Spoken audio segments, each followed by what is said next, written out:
Welcome to Black Man Lab. We are live Monday, March 29th. I am Marty Monaghan. I am the Vice Chairman for the Black Man Lab Foundation. I am here tonight with my brother and fellow board member, Brother Joe Barker. Joe, what's happening? Evening all. Thank you all for joining us. It's going to be a great evening once again. Got some great information shared with us tonight, but glad to be here with you, good brother. Glad to have you and glad to have everybody else that's tuning in tonight. So quick background on the Black Man Lab, as we do every week. Black Man Lab started roughly over 4 years ago. Brother Maoli Davis, who is one of the co-founders of Black Man Lab, and 3 other brothers got together with their sons to be able to give them information, basically, is what it came from. Sometimes we know as fathers with sons, our sons don't necessarily always listen to us. So we get a brother, a godfather, an uncle, a good friend, whoever, to be that person for them to be their voice, so that they might listen to them rather than us. So that's how it came about. It was just 4 guys in the basement of a church together. And from that group, as those young brothers brought in other young brothers, because it was good information. They brought in other young brothers. And we grew to a space of over 250 Black men in a space to be able to exchange information. We were doing that at the Andrew and Walter Young YMCA here in Atlanta. And of course, with COVID, we had to figure out a new way to do it. So we wound up starting doing it virtually. And the plus of that is we are able to bring in brothers from all over the country to help share in this effort to get information to our young brothers so that they're better equipped. We talked about real estate and the market of real estate.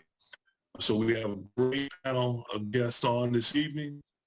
But before we get started, every week we do something to make sure that we are in a space to take on this great information that we're going to get tonight. And the first thing that we do is we get centered. So I'm going to bring my brother Joe on. And Joe, if you can help to get us centered, brother, I'd appreciate that. No problem, brother. No problem. Again, appreciate everybody joining us tonight. So you kind of heard some of the background as to, how we were previously in other spaces. It'd be 250, 300 young men, the elders, just a community of brothers in there supporting one another.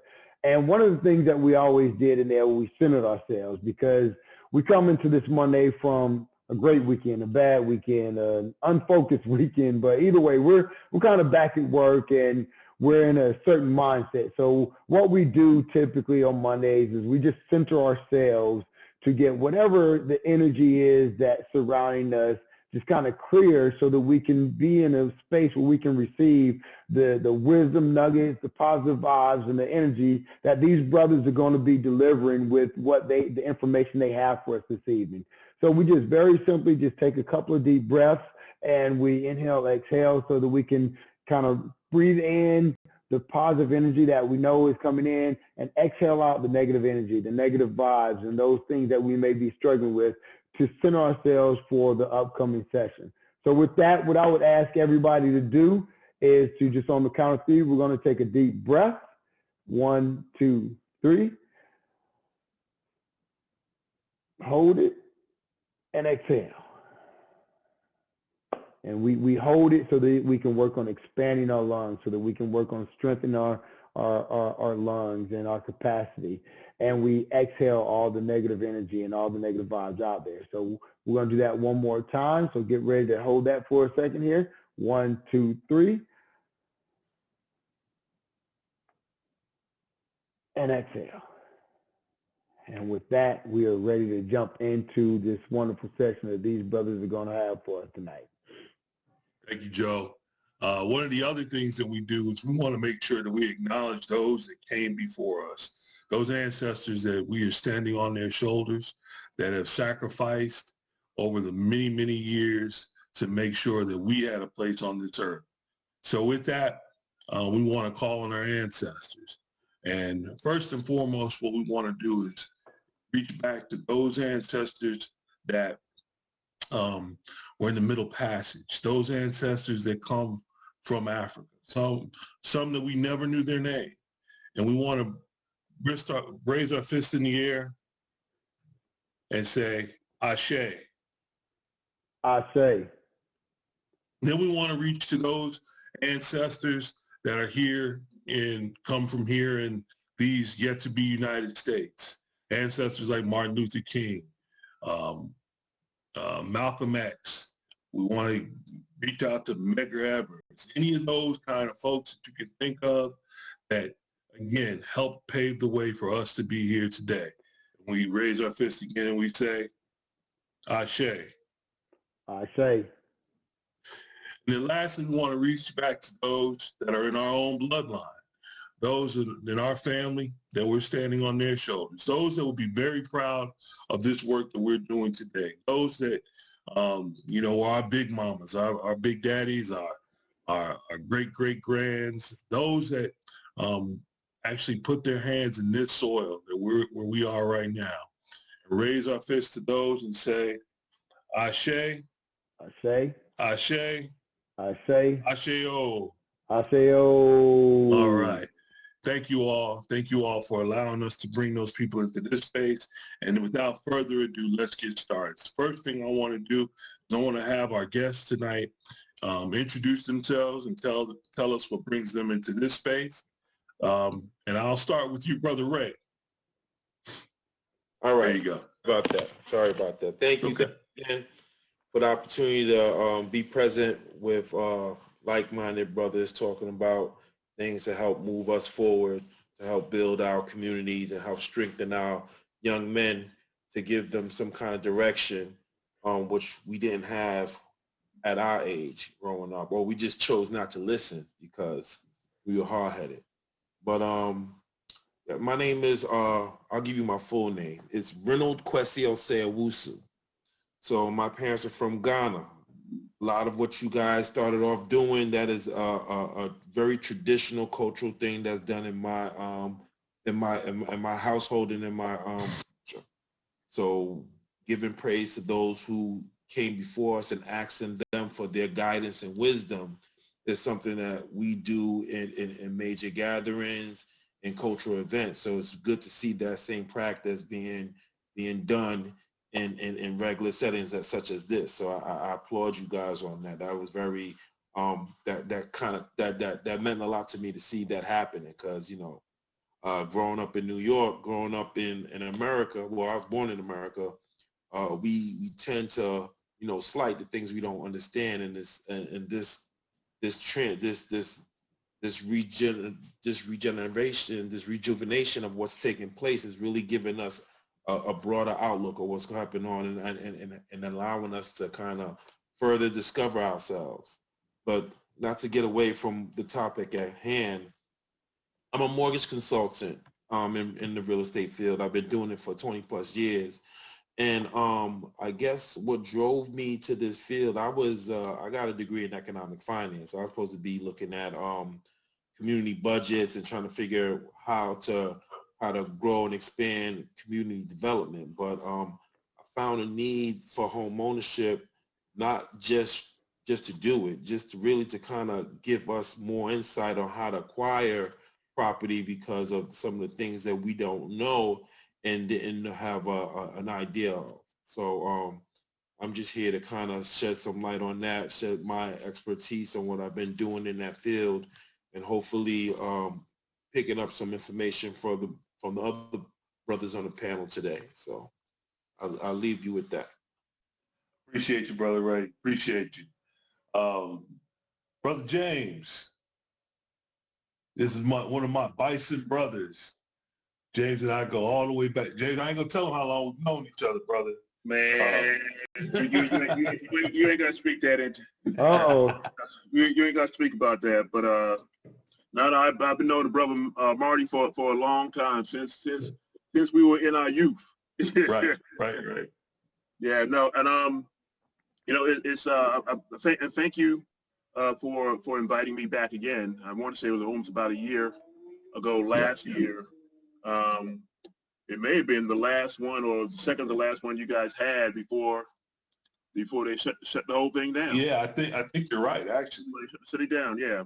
But I appreciate the opportunity to join your panel, to learn from the folks here on the panel. What I like about the topic being real estate, I've been in the game. So I've been an agent in Atlanta for a short time, for 4 years. I've been surrounded by real estate as an entrepreneur for almost close to 20 years, because I have a custom window treatment business that deals with real estate, real estate community, and been an investor for almost as long as that 20 years. What I like about real estate, I mean, because it is a topic that is not taught to us early on, and as you start to go down the path of trying to figure out economic empowerment and how do you create wealth and that's going to be past your generation, you'll find these structures, they're not building any more land, right? So you got to start dealing with things that are scarce, and that create value, that have value, that the value can go up or down, but it just depends on where you are. But again, not to jump too far into it, but I really appreciate the opportunity to speak, and it's a topic that I'm passionate about. So let me know when I got to get back to Mark. No problem. Right. But quite honestly, man, that's what we're looking from all of you all, is that passion about the work, because there's young folks that are out there that do have interest in real estate and do have interest in buying property, and I think it's important for them to see the realization of folks like yourselves doing that, and the passion behind it, because that can tell them, okay, well, it's okay for me to really want to delve into this, and then do the work, study, learn. What do I have to do? So this is just part of it, man. So we look forward to you guys sharing that. Brother Derrick, are you there? I am. Okay. Can you hear me? Yes, we can. Okay, let me know if the audio is bad. I want to apologize up front. I am in transit at the moment, but I'll be settling down in a couple of minutes. No problem. Just a quick introduction or background of me. I've known Brother Joe, or Uncle Joe, for me for many years also.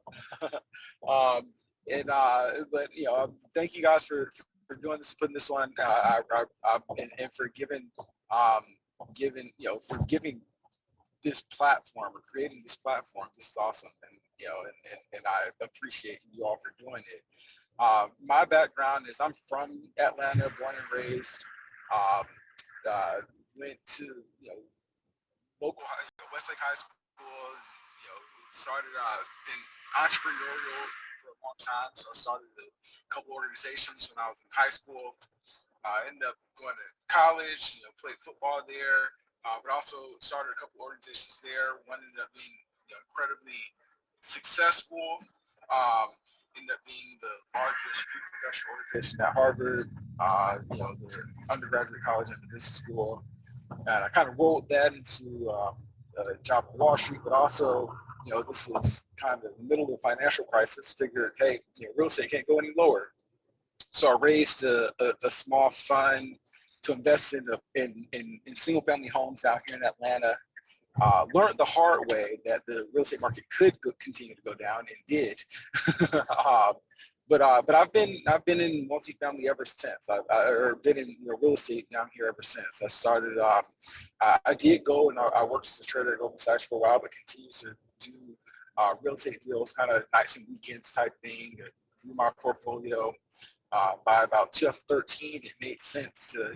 I was at a turning point in my career. I just decided either do I keep on and live the Wall Street life, which is a great career and had great opportunities, and nothing bad to say right now about Goldman. But I decided to come down here in Atlanta and there's a lot of blight down here. And I had the opportunity and the platform to really go and literally rebuild my community, the neighborhoods I lived in.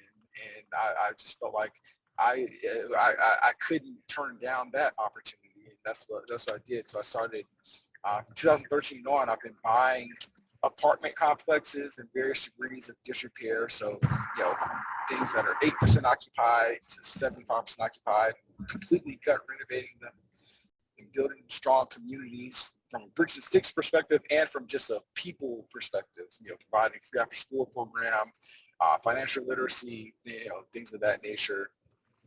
Just provide a platform for people to actually know their neighbors.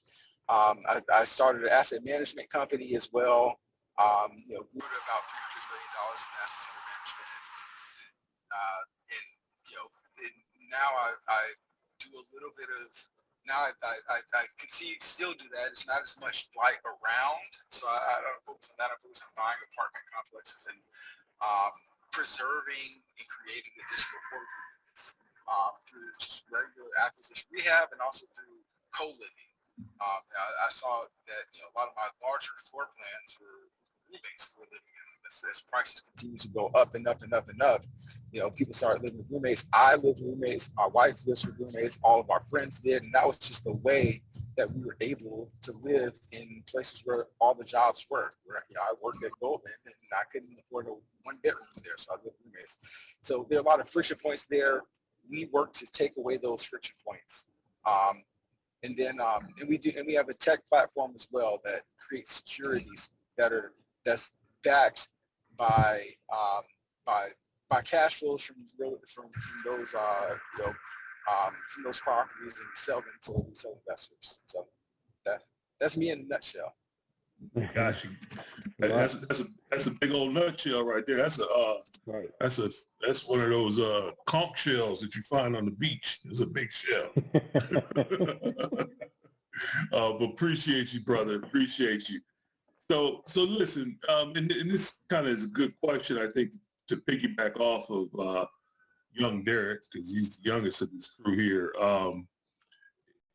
What would you say you would tell your young self about getting into real estate and why? Back when, back when we were, we'll just say it what it was, back when we were kind of boneheads. What would you say would be the first thing that you tell somebody to convince them to get into dealing with real estate on whatever level you think would be the place to be? And I'll start with you, Pete. I'll start with you. So the thing I would tell young James back in circa 1985 to 1990, when me and Marty were roaming the streets of Washington D.C., it would have been to buy some of those brownstones, buy some of those row houses, back when they were giving that property away. Sure. Find out how to get that real estate now. As learn as much as you can about the advantages of real estate, and spread that love to like-minded people. But it would have been to get into real estate earlier. I mean, when I think about the things, I've been blessed to have parents that held real estate on several times, and I know a lot of folks they haven't had that. But I mean, each time my father sold a house, quite honestly, some of those properties back then, I wish he could have held. The portfolio, the generational wealth that we could have generated, that would have been generated from that would have been enormous. So yeah, I would tell a young James is to, regardless of what you do, you got a finance degree, but always think real estate. Mm-hmm. Mm-hmm. And let me ask you this, James, while we're on that. How about the how to a young James? What's the how to though? You know what I mean? The how to, so now old James knows how to, young James didn't, right? But a lot of it's education, it's I'm trying to think of how would young James figure it out. it would have been, trying to find getting with like-minded people and trying to figure out how to raise the money or finding out how much money was available or if there was any programs available to buy. But young James needed to be curious about real estate. The how-to now is, if you have that curiosity and ask around, ask me, ask another realtor, we can show you the path on how to purchase that first property, how to purchase, what you can do to, either crowd fund that first purchase, or do it yourself. I mean, there's a lot of folks that can show you how now. It's just kind of building that natural curiosity and wishing I had that at such an early age. Got it. We want to go on to the next person to answers, and Ray, we're about to come to you. I did want to make one quick introduction. We had Brother Russell come on. He was going to be able to join us, so he just got on. Brother Russell, I just want to say thank you for joining us. We were going to kind of re-ask the question that Marty has going around, but thank you for joining us. Looking like you're getting some exercise tonight, my man. I'm with you. Fellas, I'm sorry. I had a lapse in my scheduling, but I just had Eldridge Washington reached out, so I wanted to tap in, man. So I'm thank y'all for inviting. Appreciate you being here, man. Appreciate you being here. So Marty, I'm sorry, man. Go ahead and finish. What were the questions to Ray for us, man? Sure. And again, Ray, the question was just what would you tell young Ray about the real estate business and why to get into it? I'm sure back then when you were young, Ray, I'll speak for myself. Your mind was all over the place. Most of us, we weren't necessarily thinking about anything business related. But what would you tell yourself to spark yourself to get into doing the work that you're currently doing? I would have definitely told myself to save my money. A lot of times, and only speaking from the financing part of real estate, a lot of times people think because they got a good credit, they can acquire property. But there's different elements that go into getting a loan to buy that property. So the quickest, the old rule, which is and it's probably not even an old rule, but it's I'm gonna quote the Wu-Tang Clan: cash rules everything around me. Mm-hmm. You have money, despite having bad credit, despite someone not even giving you a loan, you're able to do a lot in real estate. There's a lot of ways to acquire real estate. There's acquiring real estate through tax liens, just the knowledge, just knowing that if you save money, if you have money on hand, if it's liquid, if you could touch it, you could command a lot of the things that you don't have right away. So I would tell my younger self, you ain't got to get $200 at Jordan. Mm-hmm. You ain't got to get the big gold chain. You ain't got to do those things. If you save your money, that money that you have will appreciate. So real estate, it's a slow game, but it's a definite sure game. And I would have definitely told myself to save my money. Gotcha. Great stuff. Great stuff. Brother Derrick, you there? I am here. Hey, what's going on, guys? Hey, so how about you?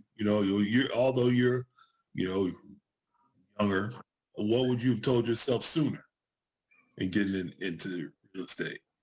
So, told myself, shoot big. Just shoot big, just like as big as possible. That's what I would have told myself, and be bold and go out and be diligent, and be hungry.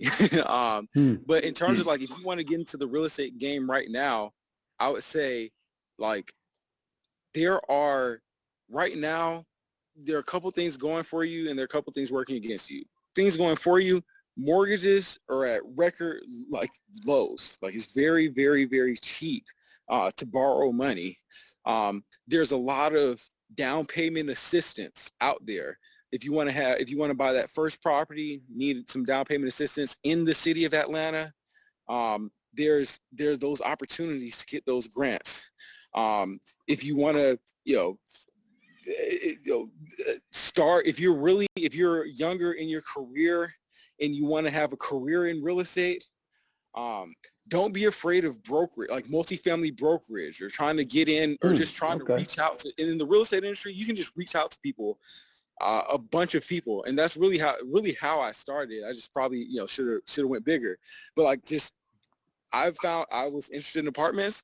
I found the email and phone number of like everybody I could find who did apartments, and I put together like a really good pitch deck with like an idea to make money, and I sent it to every single person I could and tried to get on the phone with them and called, and I had like mostly no's, but all you need is one person to say, oh, you're a smart kid, let me help you out here.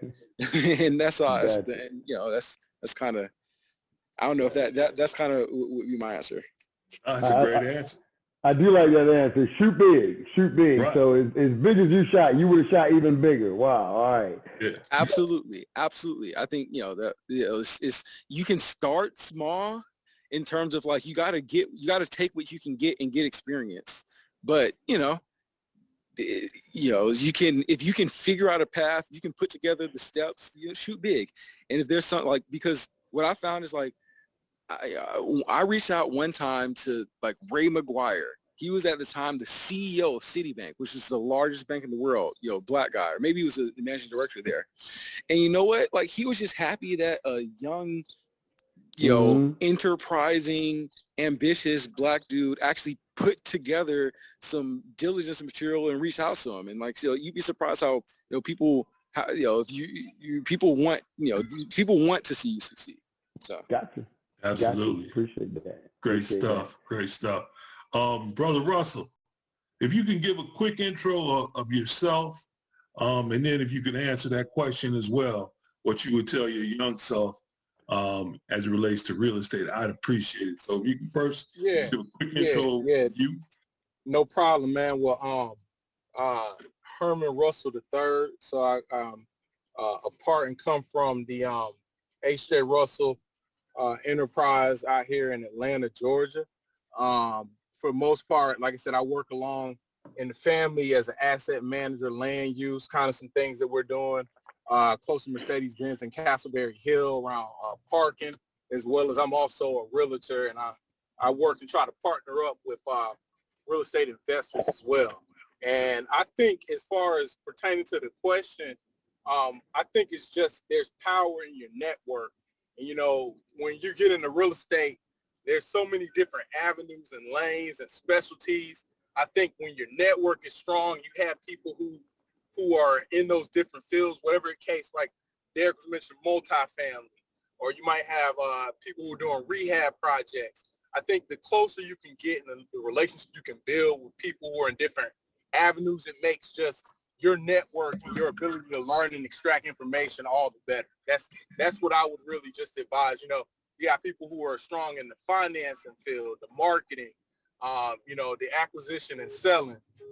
I think it's just the power of your network and being able to tap into, people who are moving and shaking. The closer you can get to that, and then the knowledge you can extract, I think will really help you in the long term of what you're able to add to your arsenal and portfolio.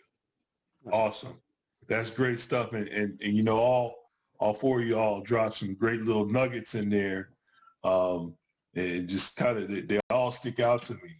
Talked about James, learn as much as you can early on and then go. Ray, you talked about save. None of us, well, I shouldn't say none of us. I'll speak for myself. Saving was never in my mind, when I was a young man. But it was, in hindsight, such an easy thing you really could have done. When you think back on the money that you wasted, maybe being in the streets a little bit, hanging out on the weekend, buying that extra pizza that you didn't need, or a case of beer, whatever. Not that I ever did that. You know, and then Brother Derrick, go big. I love that, man. I love that. Yeah. You know, I love that because that's something that we at Black Man Lab really encourage all of our young folks to do with their dreams, right? So often we are constrained by what either society may think, you know, where we say, well, we don't want to do that because somebody else might think negatively of me or whatever. But we wind up muting ourselves on our own dreams, man. So yeah, go big. Absolutely love that. And then the power of networking. That's again what Black Man Lab is about. That's why we do this. We want to put our young brothers in front of folks like yourself that have had some experiences and can share them. So great stuff. I really appreciate those answers. Hey, and Marty, one last thing. I don't want it to slip my mind. I think just, you know, also not limited yourself, like also to think big to where you are. I mean, there's a lot of other emerging markets. I just left Charlotte this past week, and just, you know, was really able to learn a lot. So, I mean, you can build a network in different places too, outside of just your backyard. I think, you know, always want to know your backyard, but the further and the more you can build your relationships in different markets, I think that'll also help in some learning lessons and just comparison to where you are in your region and what's happening in other areas too as well. Absolutely, man. Absolutely. I think some of us that have gone to Joe, you know, went to FAM. Me and James are HBCU Howard guys. And in those places, we wind up networking with people from all over the country. We become friends with people from all over the country. You got to use those networks however you can to expand your base and expand your horizon and think outside of just space that you're at. So, man, again, appreciate those answers, fellas. Joe, did you have something you wanted to jump in with? I did, Marty. I did, and you ask a question each week. That's such a good question. So I'm like, man, if he ain't gonna ask it, this is a great one. So, gentlemen, what we're here for is to help educate, and we have listeners. Sometimes it's a dozen, sometimes it's a couple hundred. You know, different topics bring different people that have an interest. But what we've done a really good job on, if I say so myself, this year is our panelists have really help talk about and educate on the specific topic, because we don't want to take for granted that, you know, everybody knows exactly what you did or the networks that you might have and whatnot. And networks is so important. And Derrick Jr., you taught me a lot about that, you know, coming from Harvard and the networks that you made there and how important some of those things were. One thing I want to ask, when we talk about education, I would like for each of you to take a stab at this question or a statement. I would like you to dispel a myth about real estate that might be running brothers away, that might have us thinking we don't have enough money, we don't have enough education, I don't want to go too big. Whatever it is, I'd like our listeners to hear from, you know, 4 people that have been doing this. You know, what are some myths that you would like to dispel to encourage people to get involved? And Ray, we're going to start with you, Brother Owusu, this time, okay? All right, not a problem. So I've been doing mortgages for about 20 years. I already put that out there, and it's just amazing to me that I will get people who don't want to pursue buying a home because they think their credit score is too low. Now, there are requirements for acquiring a loan. And post-pandemic, it was 580, and in some cases even lower than that. But people with those credit scores 540 to 580 wouldn't even attempt to get a mortgage to buy a house because they're unsure of what the results are going to be. They're already shooting themselves down. They're already saying, wow. Now, there might be some things on your credit report that might need to be, you know, fixed. But the biggest biggest myth is that, oh, because my credit scores are 580 or 540, I can't buy a house. Even and to take it even a step further, even if you have terrible credit, like horrible bankruptcies and everything, you might not be able to get a loan to buy a house, but you can still get a house because there's different ways to acquire the property without having to get a mortgage. So there's just the knowledge, well, the myth, and I'm gonna try to stay on topic. I got a habit of bouncing around, so I'm gonna stay on topic. It's okay. Go ahead, brother. The myth Right. is that you have to have great credit to buy a home. Mm-hmm. That's a myth. Thank you, brother. I took notes on that because I appreciate. I think I met the bare minimum of that number you just mentioned. So I may be okay on my next venture. I appreciate. There's no that. number. We could talk about that. I like it. I appreciate that. Brother James, how about you, man? What do you think is one of those myths out there that is running people away, not just necessarily from buying or selling or just getting involved in the real estate market? I would say the biggest myth that impacts everybody is that, the amount of money that's required, right? A lot of folks think that, oh my God, I got to have 20% to put down on a home, and that's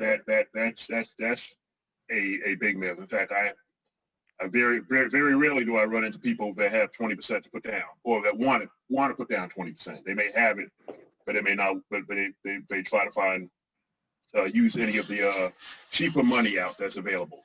So that's one big myth. I think the other. So hold on, let's go back to that myth for a second, because that's an important one right there. Right. So help us unpack that. So you're saying they don't need that money, or are there other means of getting that money? I'm saying yes. I'm saying that they do not need 20%. That there are programs out there that so FHA, other loans out there, other loan vehicles, an FHA loan vehicle, which it requires 3.5%.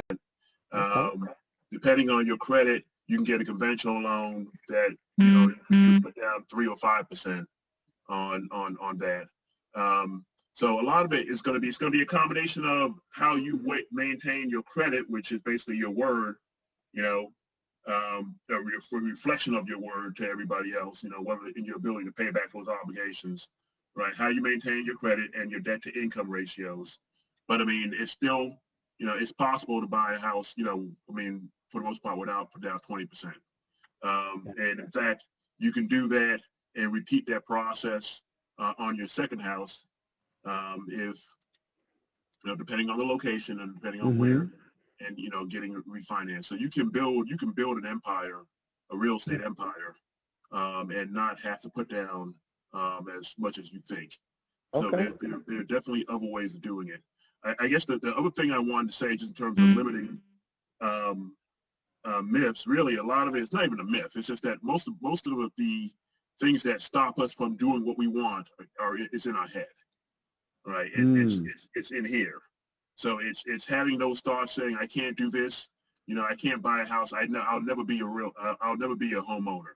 And those are things that I fight all the time, especially in our community, trying to convince somebody that they spent the last 20 years in renting, and they just never saw home ownership for them because they just thought it was something that was next to impossible. So it's getting rid of that limiting thoughts, those limiting thoughts.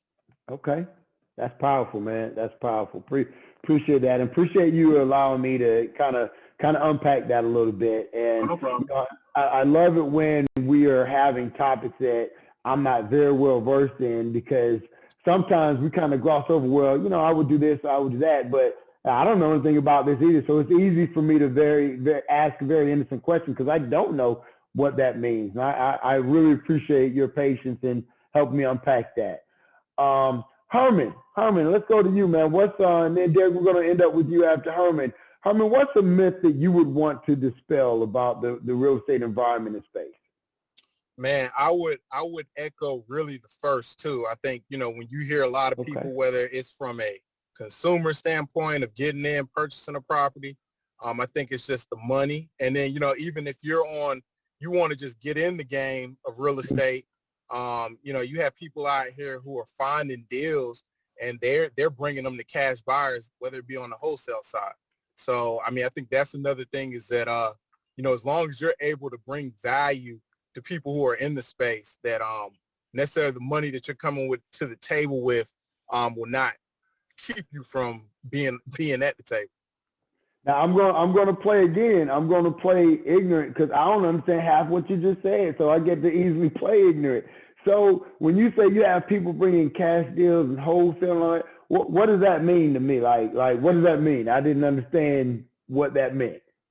Yeah, right. So, for example, if you had somebody in your neighborhood, you know, say a single family home, it was maybe a death in the family, and you have, or even an owner who's not in the state or who doesn't reside at the location of the property they own, you know, or there's an eviction. Say there's an eviction. There's a lot of different scenarios owners might find themselves in where their asset isn't necessarily paying them, or, you know, they're not it's becoming more of a liability. It's still an asset, but there's a carry cost. So if you have somebody who say this is an off-market opportunity, something that's not listed, you know, if you're able to find or source a deal, and then, you know, put in an offer or put it under contract, you can build a network of cash buyers, to where that's essentially what wholesaling is.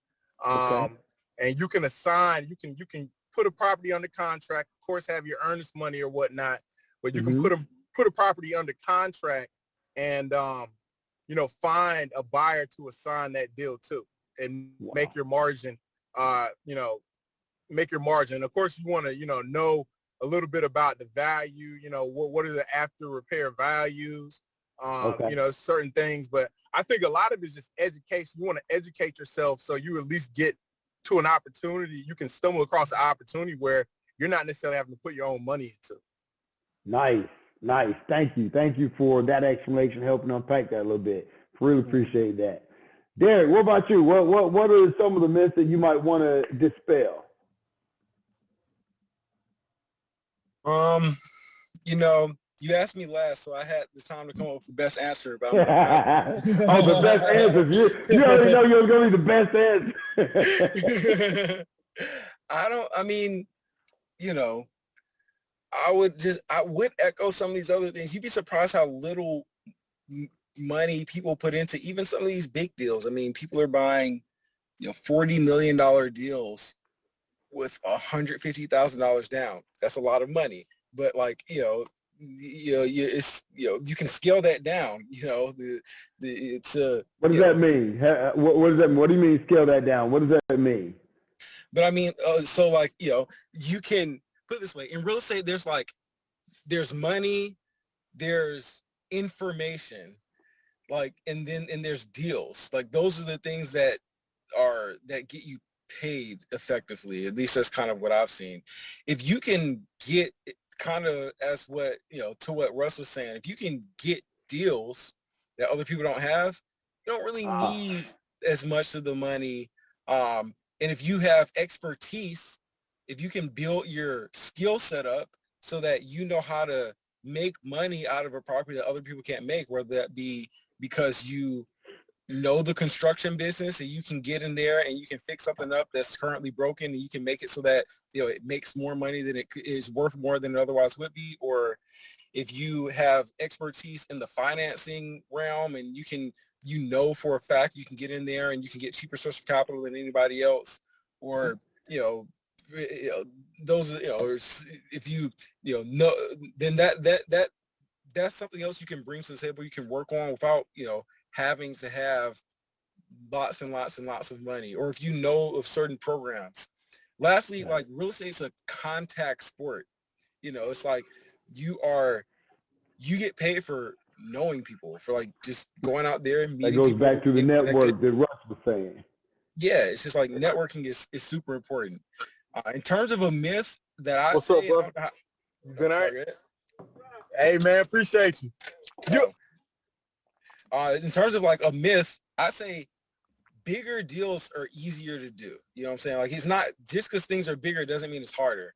Like bigger things are easier. So it's not easy to get in those rooms and get the opportunities, but you can like build up to it, and you can build up to it. And then like the more, like real estate is like, it's a momentum thing.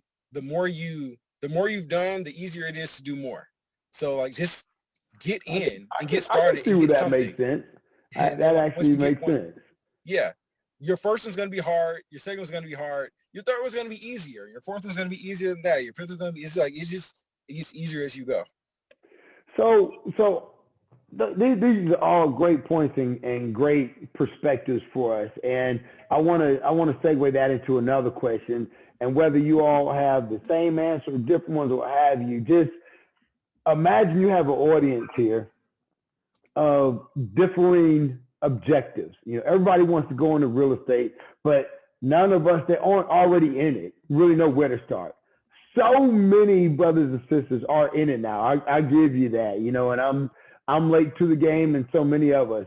But I want to hear from each of y'all different perspectives, whether it's an Airbnb or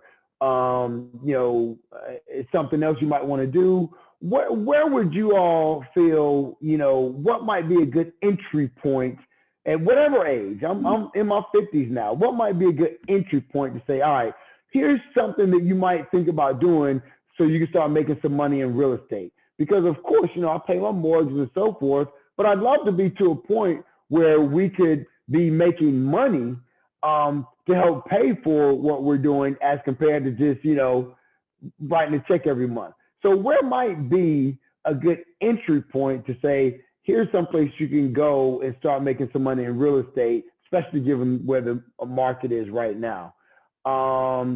James, we're going to start with you this time because we started with Mr. Owusu last time. What are your thoughts on that? Oh, you're on mute, bro. Okay, can you hear me? I can. Right. I got you. So a good entry point? Yeah, what's a good entry point? Just a decent entry point for somebody who's not in the game yet. I mean, honestly, it depends on what they want. Are you looking to, if they're looking to become an investor, I would say it's going to be, let's start by building some relationships.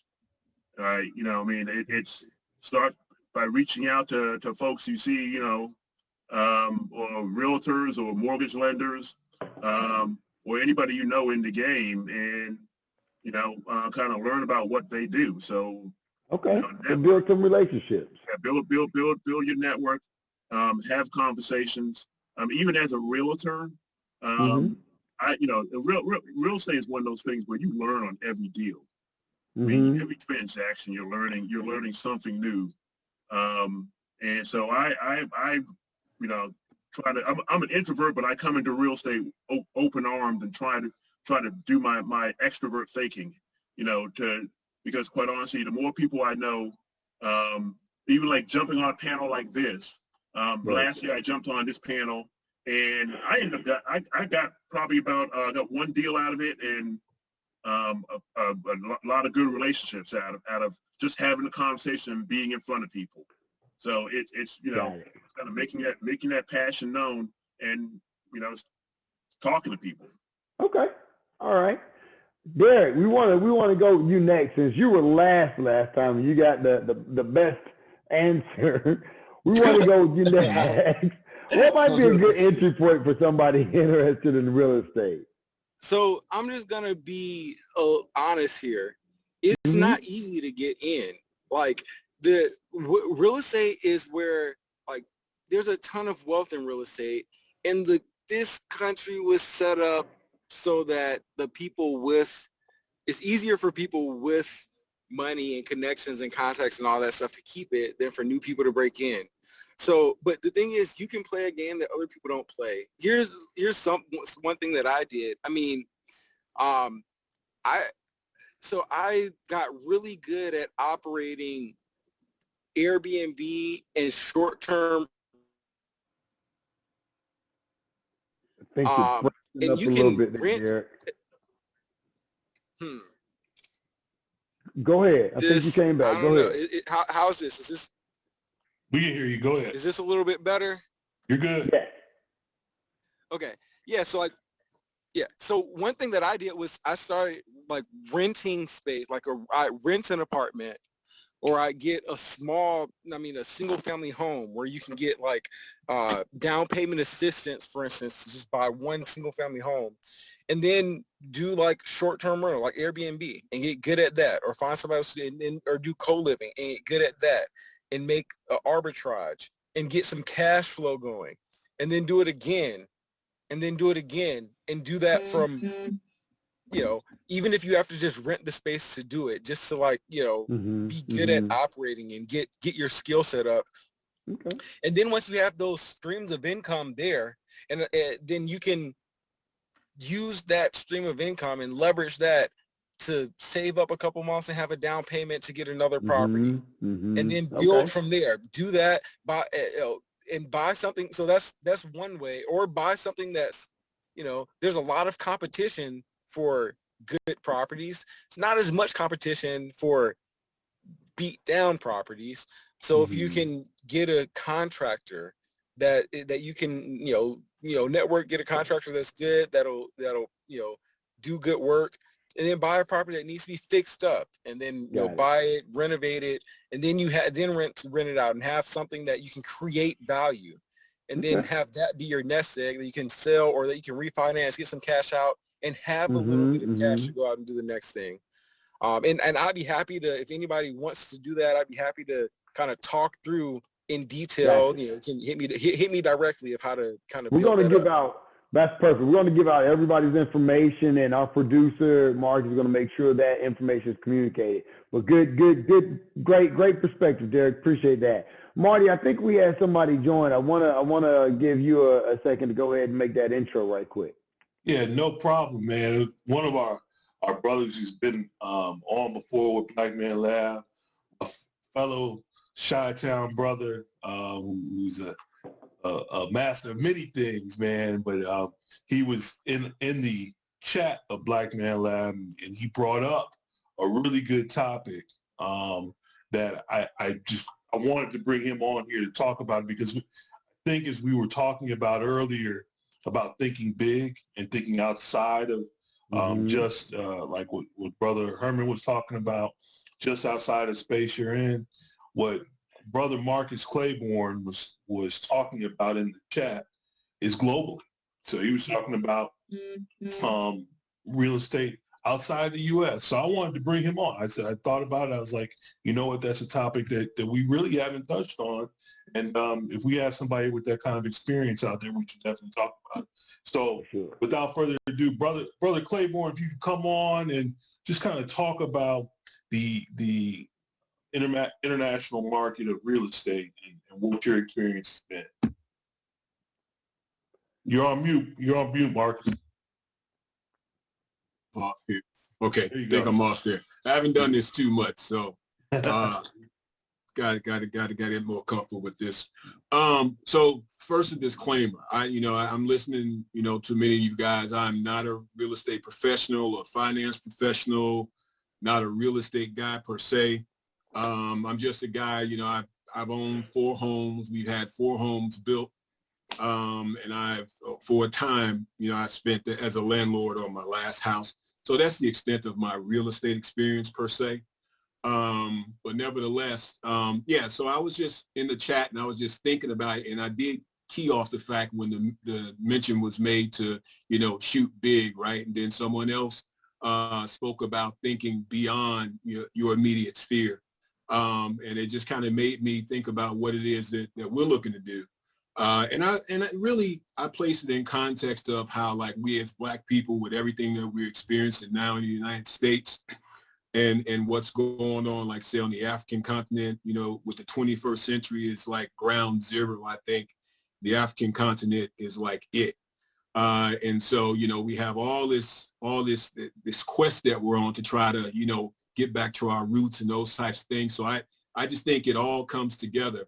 And so what we're doing is we're heading over in about maybe a little bit less than 8 weeks now. We're scheduled to head over to South Africa because we decided that we're going to purchase a property over there.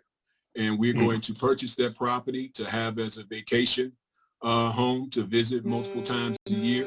and we can use that to serve as a launch point for us to, how most people go to vacation in the Caribbean on this side of the world and, or Europe.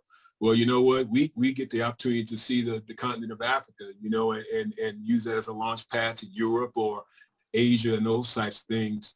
And also we could rent that out as short-term rentals like an Airbnb. And they do that a lot over there. So there's a lot of investment going on, particularly in South Africa, if not the African continent as a whole. So, that's kind of our thing, is to go over there, and we've been saving up the money. And what we're doing is we're leveraging the advantage that we have with our buying power, and that dollar's a whole lot stronger than the rand over there. So you could literally go over there and buy, a luxury apartment for $30,000 cash, and in the state community, a Gulf community. It's really weird, but you can, So, I know a lot of people, I haven't heard a lot of people talking about that, but I think, another thing I like to mention, when someone mentioned, how, we've heard it said that, God is making no more land, so there's nothing else that you can buy up. But most of the times when we make those statements, we put it out there in the framework of the United States. But when you look at that satellite image over areas of South Africa, and you look at, the KwaZulu-Natal province, where just nothing but beautiful rolling land, and you can actually buy land as a foreign national in South Africa. There's a whole lot of land out there. That African continent is expansive. And so my thing is, that's where we're investing. We're not investing at this point. We're not investing any money in real estate in the United States right now, because you know what? My opinion is, U.S. ain't got no love for us, right? So we're going to go help build that over there and plant our feet over there and help us to build new legacies, on the African continent. And South Africa is our target. And so I just think the more people that start to have those conversations about actually investing, even if it's not Africa, there's other areas of the world that we can invest as well. And you can take and leverage that dollar, man, and you can scoop up properties, man, and you can acquire the world essentially in a relative sense over there. So that was my input to it. So with that, I'd like to ask, is there anyone else on the panel that have investments overseas or in that mindset? I have a quick question. How are you managing those properties? Well, I'm not managing anything at this point. So we have to. What we're doing is we're starting off by purchasing a property to have as a second home. Now, I do know people that live over there right now. A couple of people that actually bought properties, and they have a management company in place because they don't live there full time. So they have a management company there, just like we would have here if you had a property. So you can, have all those types of things set up. But for right now, we're just starting out by getting our foot into the pond over there by purchasing a property that we can go back and forth to on vacation a few times a year, and maybe, rent out like short-term Airbnb when we're not there. We may not, because we're going to basically pay cash for it. So, we'll just, between us going over and my daughter traveling over with her friends to hang out and stuff. So there'll be somebody there back and forth, throughout the year. But that's our approach right now. But that's how we're going to approach it to start out. And let me piggyback off of your question to everybody else. Has anybody else Brother Russell, have you had any experience or from buying outside of the U.S.? Yeah, so, I mean, I know Brother Claiborne, he hopped on here pretty modest saying he's not a real estate professional, but I feel like anytime you can expose people to a good business model, especially something like what you said about the rand and the U.S. dollar, it's about three times as strong as the rand. So, I mean, it's anybody on this panel or on this call right now, this Black Man Lab, like, take a trip to Africa. There's Ghana, you got South Africa. I was blessed. I went with the Andrew Young Foundation back in 2019, and I went out there and, had a blast. And my future wife, I went back out there again in August for 3 weeks, and my future wife is from Cape Town, and we met in Cape Town. There you go. And that was when I went out there. I mean, the Young Foundation was pouring in. They had us with the tourism board, but I saw kind of what's happening with the world in Africa, and I it's going to be a life-changing experience. Anybody gets a chance to go out there. But yeah, that's definitely the vacation home, you know, and really taking the skill set of what we're doing and what people are doing out here and being able to pour that into the motherland is what I fell in love with Africa and the people out there. So it's by all means, it's like it's a must trip. You got to get out there. Got to get out there. You fell in love with much more than just Africa, bro. Hey, man, look, I'm talking about I can spend some time over here, but it's just the vibes, the music, the food, the buying power that Mr. Claiborne was talking about. It's far too none. Far too none. And then you're around your people, so it's a lot of people have a lot of stigma and saying what's happening, there's corruption or whatnot, but it's gonna grow. It's gonna grow. Hey man, so, me and Marcus are from Chicago, man. You want to talk about corruption? We know what that looks like. So whatever. Yeah, I was about to say nobody from America needs to be talking about nobody's corruption. Like we don't need that. We don't need that. Right. Don't let them fool you, man. Can I jump in real quick? Go ahead, Ray. Go ahead, brother Ray. My bad. I had my signal dropped off my computer. I had to jump on my phone, so excuse the background and all that stuff. Good. But so my parents are from Ghana. Right. That's right. And I go back and forth regularly. And I got land out there. My parents got land out there. We're developing land out there. Ghana's going through a big regentification type of situation where if you heard about the year of return and you heard about the diaspora coming back and indulging in their culture, they landed in Ghana. And a lot of what you're talking about, a lot of what what Brother Marcus has brought up, I just sat to myself grinning because I've been seeing this surgence. I've been seeing people from America, black people coming back, going to the castle, rediscovering their roots, buying land, figuring out how to start businesses there. I've told everybody that anytime I'm actually going to Ghana in May because I got businesses to attend out there. We're agriculture. I tell everybody this all the time when I come back. I said, if you and like how Brother Marcus said, this country ain't doing much for me. Like I've been in corporate America for the last 20 years, and I can say profoundly, they're not looking to move a person of my stature forward. I mean, they have some of us there, but that goes without saying. But what I'm trying to say is, in 5 years in Africa, you could be Walmart, you could be GE, you big companies, these big corporations in America that we want to have, but or are having our issues getting there.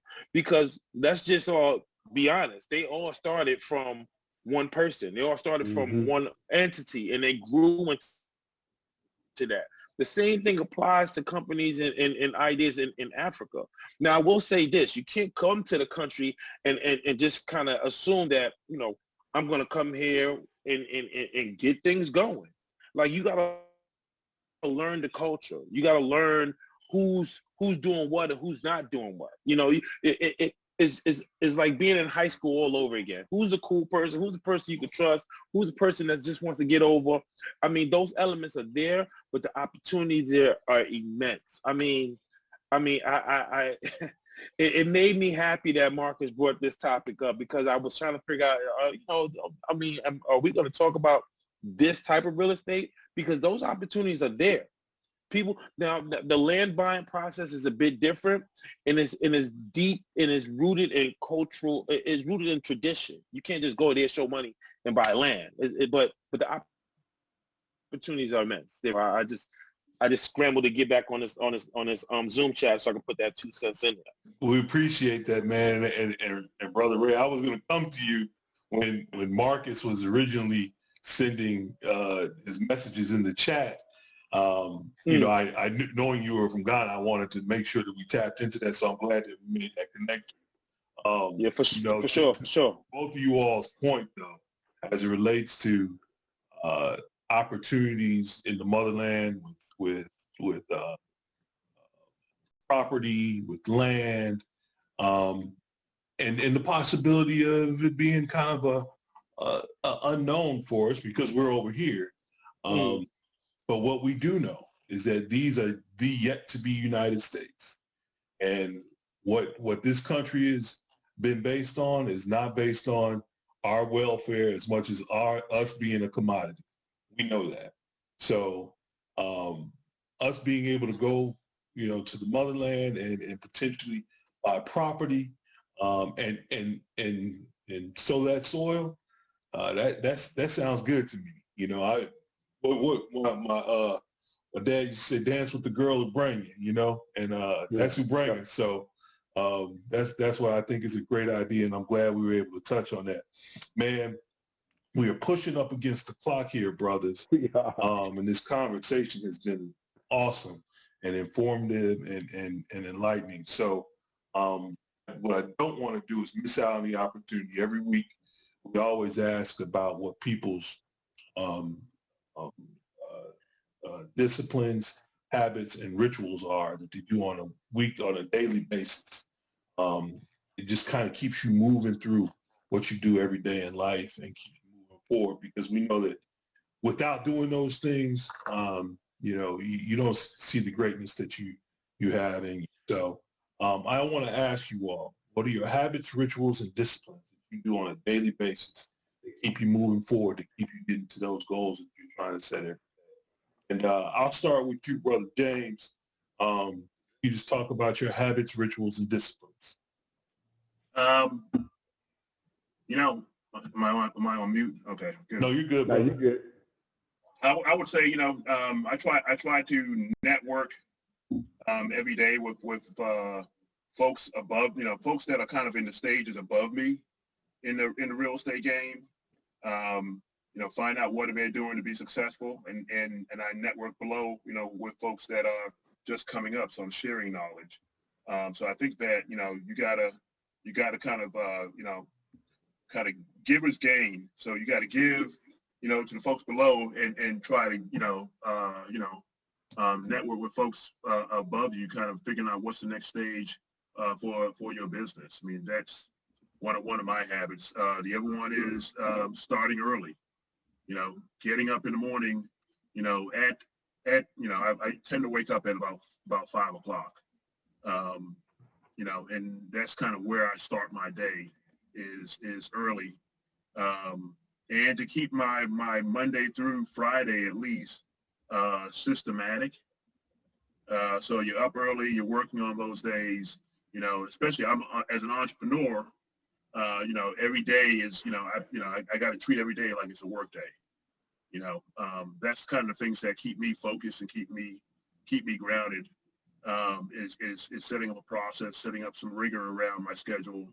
And as an entrepreneur in a lonely business, is making sure that I network up and down and pour into others, and so to allow myself to be poured into. Awesome stuff. Appreciate that. Network hard and start early. Brother Russell, how about you? Your habits, rituals, and disciplines. Yeah, I like to start early, and I try to start as early as possible. And also stay active. Try to add some, at least 4 out of 5 days a week. Some exercise, activity into the regimen. And then I can agree. As you're an entrepreneur, I think it's just you have to be very systematic to how you dedicate your time. I juggle a couple of things, whether it be helping people in real estate, my full-time job. I manage Airbnbs too as well. So I try to make sure I dedicate a certain time out of the day to cover all bases, and I'm not letting things fall through the crack. And then also, I think it's also important to dedicate a time to unplug. You have to have that time, whether it's family, where you don't get too, strung out, and you're making sure that you're nurturing the home base. And also during this COVID, one of the things that I found myself really enjoying is just taking time, whether it's 30 minutes, to just go through the phone, people, the social distance and everything, and just check up on the fam, just call people, even your extended fam. And, every time I've done that, I feel a lot better. You'll call one person, 2 people, and you're like, let me just check up. And you have to all right, let me stop for right now. So I think it's just checking in on your people. That's also what I've picked up during this shutdown pandemic. That's a great point too, man, is that, between COVID and then also just this kind of electronic, day that we're in, we have a tendency to not make those contacts like we used to. And that I think adds a lot to, your soul, if you will, when you're able to reach out to somebody and that person on the other end of the line appreciates you checking up on them. Mm-hmm. And that winds up making you feel good. When you hang up that phone, you're like, I'm glad I did that. So that's a great. Just that organic call. I don't need anything. I'm just checking in on you. Yeah, absolutely. Yeah. Absolutely. That's a great point. And something else you must do, man. I saw in the background there, you got a monster that rolls with you too, though. I saw you. Yeah. She turned 1 tomorrow, man. So I got to get out of that exercise. Wow. What is that, a Cane Corso? Yeah, it's a Cane Corso. Okay. So okay. Yeah, so she need that time, man. So Oh yeah, you better give it now, or it's gonna give you a rough time later. She's gonna be big. Trust me. Yeah. Good stuff, man. Appreciate you again, brother. Appreciate y'all, man. Brother Ray, how about you? Your habits, rituals, and disciplines, brother. My habits. Reading a lot is I don't consider it a habit. I just consider it something to help me stay educated. So I'll go reading in there. You said habits. What was the second or third? I'm sorry. Habits, rituals, and disciplines. Rituals. I try to learn something new every day. Something different that I didn't expect. I just try to. Something new every day. I try to pick up on. I try to learn, and said habits, rituals, and disciplines. Yes. I give myself a question to answer, and that's the way I stay creative. That's the way I stay engaged in terms of, and you'll find out most businesses are started from problems or questions that need answers to. So solving or answering questions or solving problems is something I like to pose for myself to keep my creativity working and allow me to think beyond what's going on in the world. Good stuff, man. Appreciate you. Always learning, man. Hey, we should be doing that every day, picking up something new, learning something new every day. Exactly. Brother Derrick, how about you? Your habits, rituals, and disciplines. So I am. I guess defining habit and ritual that I have. So I have 3 businesses and I have 3 daughters, all about the same age. The daughters are actually younger. And every night I put them to bed. We read stories. I tell them stories. Sometimes I tell them stories. Their favorite ones are about like my childhood and my sisters and my how growing up. And we say prayers and I put them to bed, and sometimes it's a clean execution, sometimes it's not. now brother Derrick, how old are they? 7 months old, 2 years old, and 4 years old. Woo! So good luck, man. Good luck. Yeah, so they're today was soccer practice. My oldest is getting really good at soccer. But still, that's something that I've lost a lot of other. I used to work out every day. That slowed down. I used to do a lot of things, and now I work a lot more hours, but I get that every day, pretty much. I mean, some days like today, I might be a little bit late coming through. Their bedtime is at 7, so at 6, so it might be late today. But it's worth it for Black Man Labs, though. We appreciate you, man. And you know what, man, that time, and I'll tell you, I had three that are 27, 22, and 19. Girls are sandwiching my boy, and I would love to have that time back when they're that age that you have right now, man, because it goes so fast. You look up and and you know, that time is very short. So enjoy it while you can. That's the most important thing you can have right now is that time. So thank you for that. Appreciate it. My brother Marcus, how about you, man? Habits, rituals, and disciplines. All right. So I'm kind of like Brother Ray in the sense of, you know, I'm always just feeding myself information. Now, my days are pretty regimented and scripted because I'm an IT professional, a database engineer. So, you know, I tend to think in those terms. So I'm always feeding myself information and looking at things from a data analytical perspective. I'm always reading some type of article out there, some book about anything and everything, because at the same time, I'm always trying to pick up some new skill that I can take and employ it to accomplish something at some point.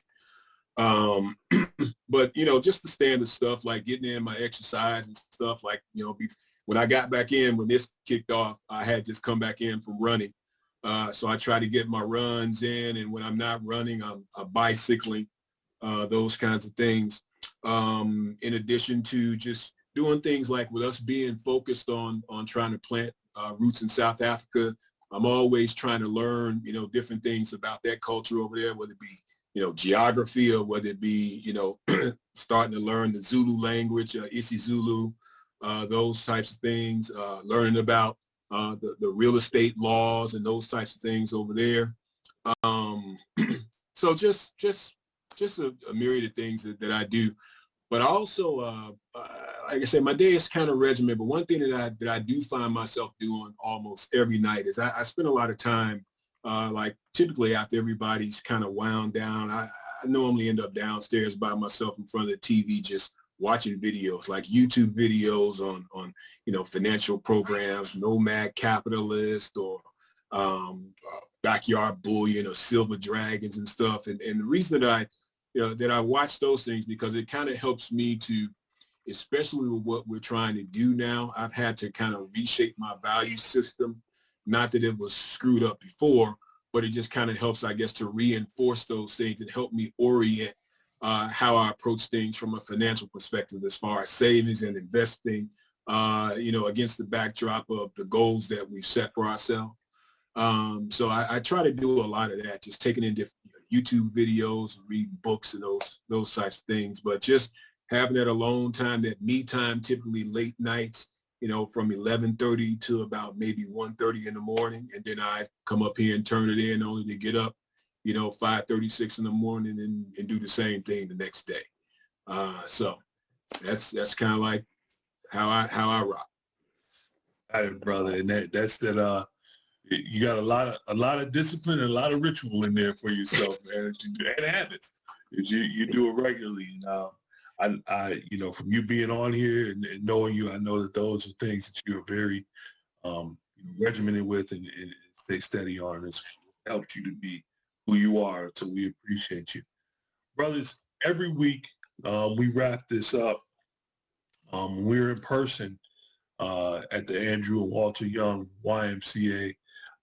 We would do a tradition of called Link in His Chain. The tradition started by Mama Njeri Algani, who was one of the leaders of In Cobra here in Atlanta. And what people would do in that group is they get together and they put their arms together. And I'm going to ask everybody right now to act like we're putting our arms together in a link. And then just repeat after me. I'm a link in this chain. I'm a link in this chain. And it won't break here. And it won't break here. I'm a link in this chain. I'm a link in this chain. And it won't break here. And it won't break here. We are links in this chain. We are links in this chain. We won't break here. We won't break here, brother. Ashe. Brothers, thank you so much for your insight tonight. Thank you for your willingness. Marcus, thank you again for jumping on. Hey, that's been valuable, man. The direction that it took, man, let me just say, I love the direction that this headed, brothers. I love, Marcus, your energy. Ray, Russ, James, Derrick, man, all the value y'all added into pouring into that same conversation. Appreciate you, Mark Lawson, our producer extraordinaire. Fellas. Appreciate you, brother. Again, thanks again, y'all. And as I tell everybody, every time we wrap up every week, we're going to call on you again to be part of the Black Men Lab.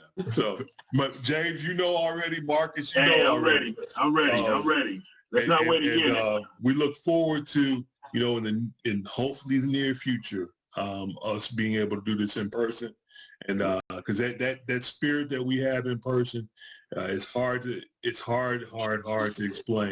But when you get 250 Black men in a safe space, able to talk about whatever the topic matter is, ain't nothing but good that'll come out of that, man. So we're gonna have that again one day soon, y'all, and we're gonna have y'all in that space as well. So thank you again. Appreciate you, brothers. Appreciate you. Love you. All right. Take care, y'all.